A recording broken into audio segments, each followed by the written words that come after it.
Y ahora sí lo tenemos en pantalla al doctor Joseph Campos. Él es abogado constitucionalista, un catedrático muy querido en diversas universidades y es la voz entendida en el tema constitucional. Joseph, muy buenas tardes. Te saluda Mercedes Morocho del programa Las del Buenas Estribo. tardes, Mercedes, qué gusto escucharte, a tu disposición.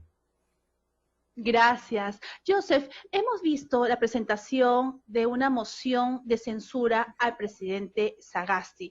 Dinos, tú que eres la voz entendida en el tema constitucional, ¿procede esta moción de censura? ¿Cuáles serían los alcances? Bueno, en primer lugar, creo que lo que se trata es un esfuerzo de un político o dos que quieren hacerse notar y que no termina de comprender, y eso sí creo que no solamente ellos, sino muchos no comprenden, que la sucesión presidencial que ha ocurrido a favor del presidente Sagasti define que él sea un presidente como puede ser Pedro Pablo Kuczynski, como lo fue Martín Vizcarra, con todas las prerrogativas, solamente que tiene acotado un mandato, que es el mandato a terminar el proceso. Él no puede imponer una política de gobierno propia, porque a él no lo eligieron para gobernar, ¿no? Efectivamente. Pero una vez que ocurre la sucesión presidencial, él es presidente del Ejecutivo. Y consecuentemente, él le asiste todos los derechos, y si quieres sacarlo a él, lo tienes que sacar como si fuera presidente. Lo que no ha ocurrido aquí, y como no ha faltado alguna voz que lo ha dicho así, pero yo estoy en completo desacuerdo, es que cuando ha ocurrido este supuesto aparece una suerte de régimen parlamentario. No, no es así. O sea,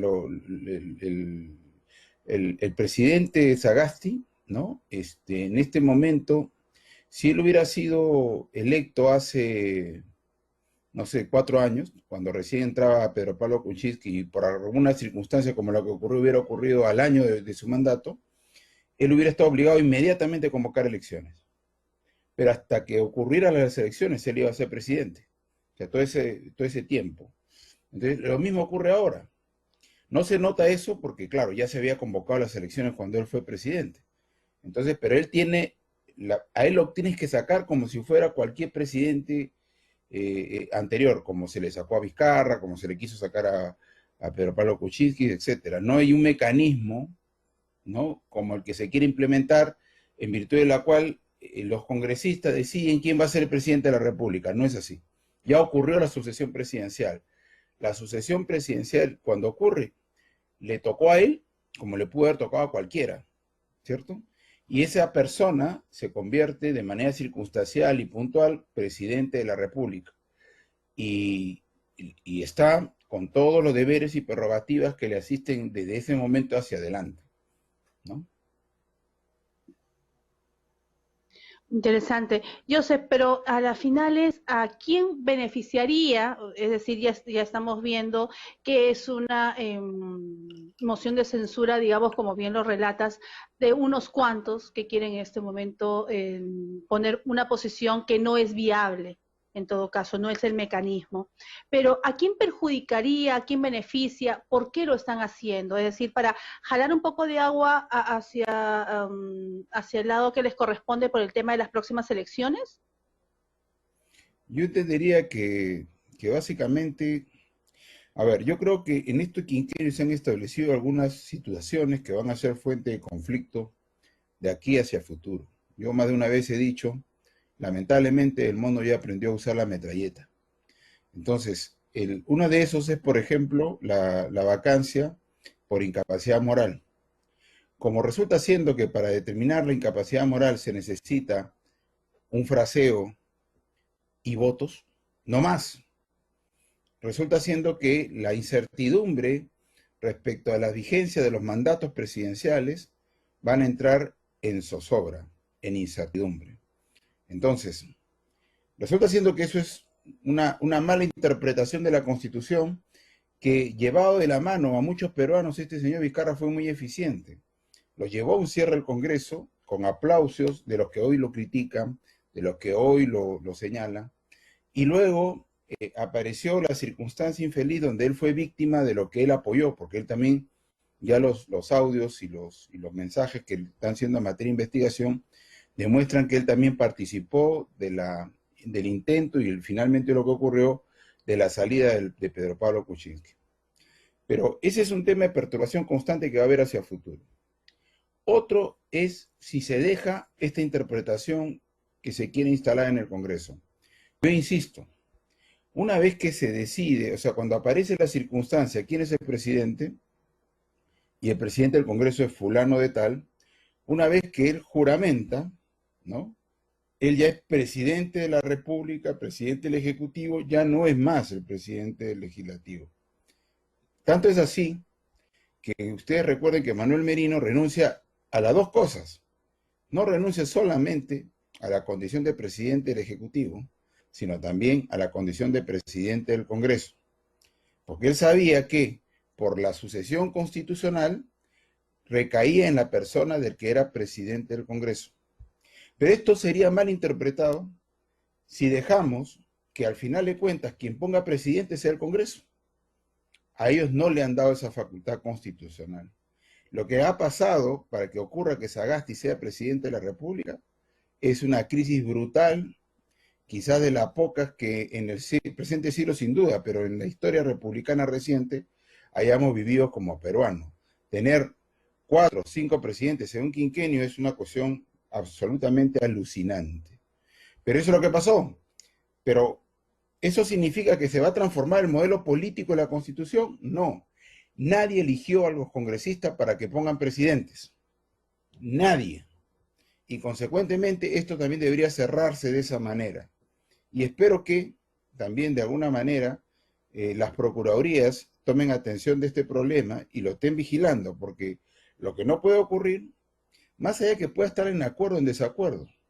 Yo, por ejemplo, cuando leo la moción de censura, una de las causales es una de las cosas en las cuales yo sí creo que el presidente se equivocó, cuando estableció esta idea de que solamente él no va a permitir que solo los ricos se vacunen, estableciendo una infeliz dicotomía que no debiera gobernar a los peruanos, ese aliento que subyace al conflicto entre ricos y pobres, cuando el problema de la pandemia ataca a todos de manera igual.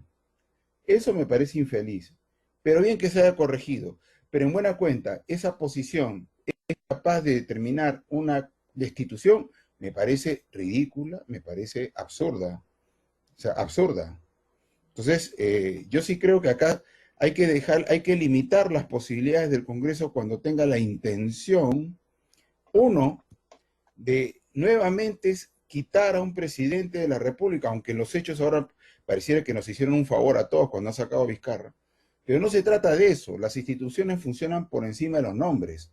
Entonces, lo que no debe ocurrir es que en el futuro el próximo presidente lo acusen de cualquier cosa, suene inmoral entre comillas,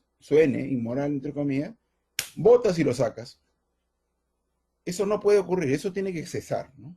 Y lo segundo es que esto que está haciendo ahora tiene que ser denunciado públicamente, como lo que ha ocurrido, por ejemplo, ayer con esa infeliz y ruin acción de este candidato presidencial que ha montado esa figura aprovechando y recurriendo a que, o sea, entendiendo que era nada electoralmente, y peor se había asociado con un sujeto que representa quizás lo peor de lo último en la política. Entonces ha recurrido a un efectismo para efecto de acumular políticamente. Ha recurrido a la xenofobia, que más allá de que eventualmente puedan ocurrir circunstancias específicas y puntuales que pueda poner en debate efectivamente el orden de la permanencia de algunas personas, no podemos alentar la xenofobia, y menos buscar rédito electoral. Entonces yo sí creo que este tema de la política como un acto que se instala en la ventaja, en la ruindad, en el oportunismo, es una de las cosas que debiéramos realmente rechazar. En este momento deberíamos Erradicar. poner en vista a estos dos congresistas y a sus agrupaciones, porque no sé si están compitiendo sus agrupaciones, para efecto de denunciarlos como zozobradores, como personas que están contribuyendo a la inestabilidad política de un país que ya está inestable hace rato. Un país que nuevamente se ha empobrecido, no solamente de recursos, sino de valores y principios. Joseph, ¿Por qué crees de que nunca se respeta el tema del pacto ético? ¿Es un tema ya de la sociedad misma, de los partidos políticos? Porque vemos estos ataques continuos, como tú dices, una política mal llevada, porque realmente la política debe ser el reflejo de lo que es la sociedad misma y en un Estado de Derecho se debería de dar una política alturada en base al debate de las ideas y no en base a la agresión, lo que vemos. Y lamentablemente vemos una nula participación del Jurado Nacional de Elecciones que no hace nada por hacer cumplir el pacto ético. Mira, tú has dicho algo que es la premisa. El proceso político que arroja a los representantes políticos nuestros, efectivamente es el reflejo de la sociedad. O sea, nosotros no tenemos una comunidad política institucionalizada. Nosotros, todos estos candidatos presidenciales han conocido sus partidos días antes de inscribirse como candidatos.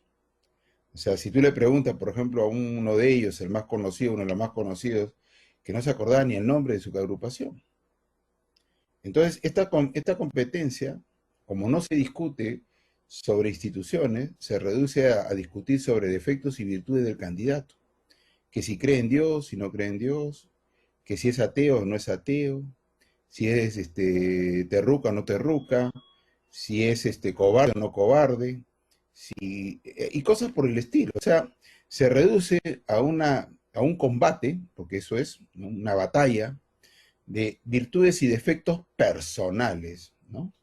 Que ni siquiera a veces llegan a efecto de averiguar los discursos, porque probablemente cada uno pueda tener derecho a una orientación sexual, a una creencia religiosa, a no creer, y sin embargo lo importante no es eso, lo importante es qué es lo que dice, qué es lo que propone, qué es lo que quiere hacer.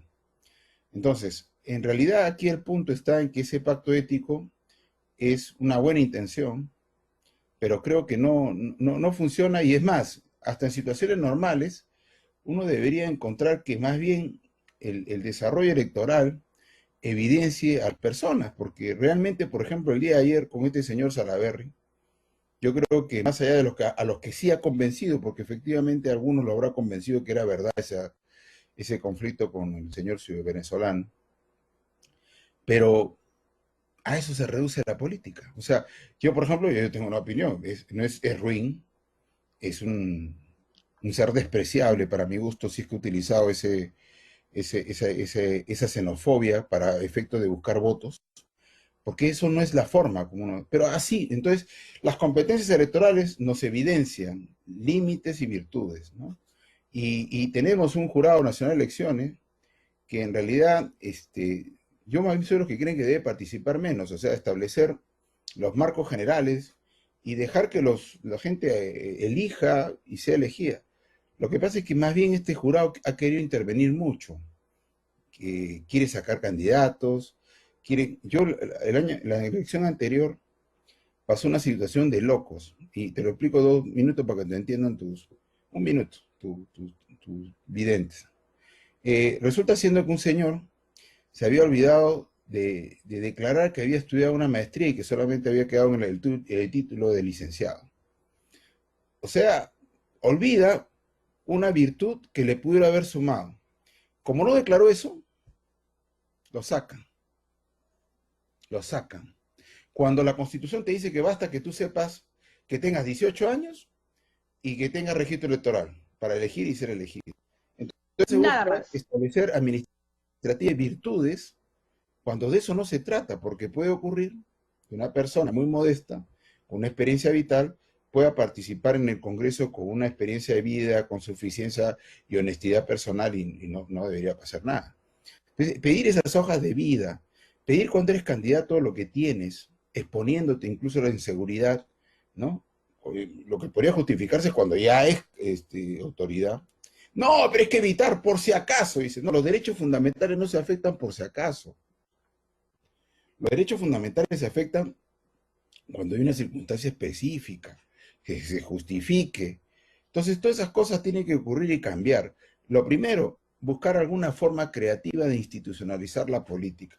Porque mientras estos partidos, que se llaman partidos, sean solamente vehículos electorales, que busquen candidatos entre populares y le ofrezcan o le vendan la membresía, va a ocurrir siempre esto, mi estimada Mercedes. Así que esto no, en realidad ni el pacto ético no tiene sentido. O sea, aquí hay un tema más bien de reconducir los esfuerzos a buscar y mejorar la calidad en los organismos electorales, para comenzar, hacer que se represente debidamente todos los que deben estar participando. La otra vez habíamos hablado, porque resulta siendo que ahora el Poder Judicial tiene doble voto por algo que ha hecho el Poder Judicial.